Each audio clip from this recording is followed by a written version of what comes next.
Ram sir. Ram साहब। शुभ नाम sir. Balwant बरियार, पूर्व अध्यक्ष घांची महासभा। वर्तमान में पंचायत समिति सदस्य प्रतिनिधि के रूप में मैं कौशल हाउस से आप लोगों के बीच में और व्यापार मंडल अध्यक्ष कौशल हाउस से आप लोगों के बीच में अपनी बात को रखने के लिए आया हूँ। मैं धन्यवाद देना चाहूँगा राजेश जी को कि उन्होंने हमें इस काबिल समझा। और साहब, आज इन वीडियो रे माध्यम जो आप आज कहना चाह रहे हो कि राष्ट्रीय लेवल माते जो घांची समाज रो अभी तक कोई संगठन नहीं है, तो इन बारे में भी आपका दो शब्द मैं चाहूंगा। साहब, 2014 के अंदर हमने गोवा सम्मेलन के रूप में एक बहुत बड़ी इसकी आधारशिला रखी थी कि राष्ट्रीय घांची समाज का एक महासम्मेलन गोवा की धरती से होना चाहिए। काफी हमने प्रयास भी किए हैं। बाकी हो सकता है कि महादेव को, भगवान नीलकंठ महादेव को ये मंजूर नहीं था उस टाइम, तो ये इस अपन क्रियान्वित नहीं हो पाए, उसको आगे नहीं बढ़ा पाए। तो मैं अब हमारे जो पीछे जो युवाएं हैं और जो प्रतिभा है उनसे निवेदन करूंगा कि आप लोग ये बीड़ा उठाए।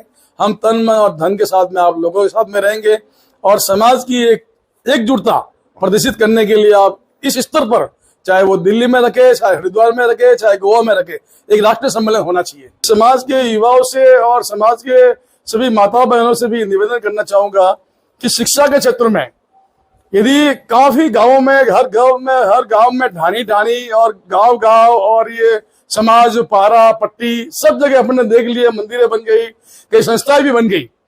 बाकी शिक्षा के क्षेत्र में कोई बड़ा एजुकेशन हब अभी तक अपने समाज का कहीं नहीं बना है।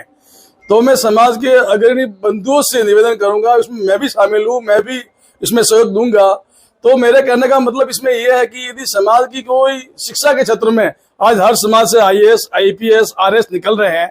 एक सबसे छोटा समाज मैं आपको कहूंगा, आदिवासी समाज, जो आने वाले 10-20 साल पहले ये कहा जाता था कि ये भेड़ बकरी चराएगा, वो समाज आज सबसे आगे निकल गया, क्योंकि उनके अंदर आज भी वो समाज के प्रति समर्पण की भावना है।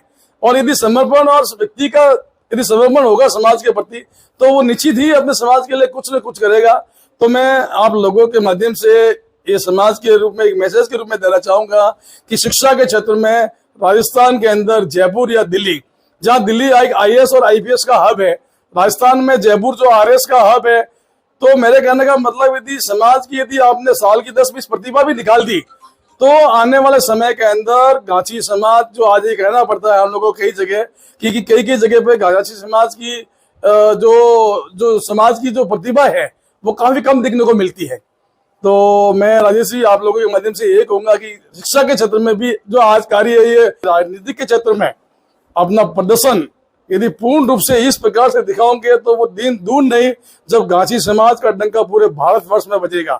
आज हमारे प्रधानमंत्री जी मोदी जी के रूप में हमको ये कहना पड़ता है कि वो हमारे प्रधानमंत्री है, कल यही लोग ये कहेंगे कि ये घांची समाज से है।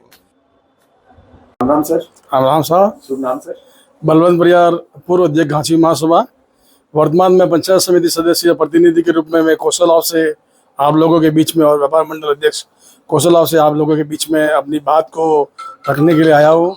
मैं धन्यवाद देना चाहूँगा राजेश जी को कि उन्होंने हमें इस काबिल समझा। और साहब, आज इन वीडियो रे माध्यम जो आप आज कहना चाह रहे हो कि राष्ट्रीय लेवल माते जो घांची समाज रो अभी तक कोई संगठन नहीं है, तो इन बारे में भी आपका दो शब्द मैं चाहूंगा। साहब, 2014 के अंदर हमने गोवा सम्मेलन के रूप में एक बहुत बड़ी इसकी आधारशिला रखी थी कि राष्ट्रीय घांची समाज का एक महासम्मेलन गोवा की धरती से होना चाहिए। काफी हमने प्रयास भी किए हैं। बाकी हो सकता है कि महादेव को, भगवान नीलकंठ महादेव को ये मंजूर नहीं था उस टाइम, तो ये इस अपन क्रियान्वित नहीं हो पाए, उसको आगे नहीं बढ़ा पाए। तो मैं अब हमारे जो पीछे जो युवाएं हैं और जो प्रतिभा है उनसे निवेदन करूंगा कि आप लोग ये बीड़ा उठाए। हम तन मन और धन के साथ में आप लोगों के साथ में रहेंगे और समाज की एकजुटता प्रदर्शित करने के लिए आप इस स्तर पर, चाहे वो दिल्ली में रखे, चाहे हरिद्वार में रखे, चाहे गोवा में रखे, एक राष्ट्रीय सम्मेलन होना चाहिए। समाज के युवाओं से और समाज के सभी माता बहनों से भी निवेदन करना चाहूंगा कि शिक्षा के क्षेत्र में यदि काफी गांवों में, हर गांव में ढानी और गांव और ये समाज, पारा, पट्टी, सब जगह अपने देख लिए, मंदिरें बन गई, कई संस्थाएं भी बन गई।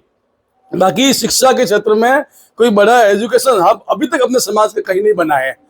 तो मैं समाज के अग्रणी बंधुओं से निवेदन करूंगा, इसमें मैं भी शामिल हूँ, मैं भी इसमें सहयोग दूंगा। तो मेरे कहने का मतलब इसमें यह है कि यदि समाज की कोई शिक्षा के क्षेत्र में आज हर समाज से आईएएस, आईपीएस, आरएस निकल रहे हैं। एक सबसे छोटा समाज मैं आपको कहूंगा आदिवासी समाज, जो आने वाले 10-20 साल पहले ये कहा जाता था कि ये भेड़ बकरी चराएगा, वो समाज आज सबसे आगे निकल गया, क्योंकि उनके अंदर आज भी वो समाज के प्रति समर्पण की भावना है। और यदि समर्पण और व्यक्ति का यदि समर्पण होगा समाज के प्रति, तो वो निश्चित ही अपने समाज के लिए कुछ न कुछ करेगा। तो मैं आप लोगों के माध्यम से ये समाज के रूप में एक मैसेज के रूप में देना चाहूंगा कि शिक्षा के क्षेत्र में राजस्थान के अंदर जयपुर या दिल्ली, जहां दिल्ली एक आईएएस और आईपीएस का हब है, राजस्थान में जयपुर जो आरएस का हब है, तो मेरे कहने का मतलब यदि समाज की यदि आपने साल की 10-20 प्रतिभा भी निकाल दी, तो आने वाले समय के अंदर गांची समाज, जो आज ये कहना पड़ता है हम लोगों को कई जगह कि कई जगह पे गांची समाज की जो समाज की जो प्रतिभा है वो काफी कम देखने को मिलती है।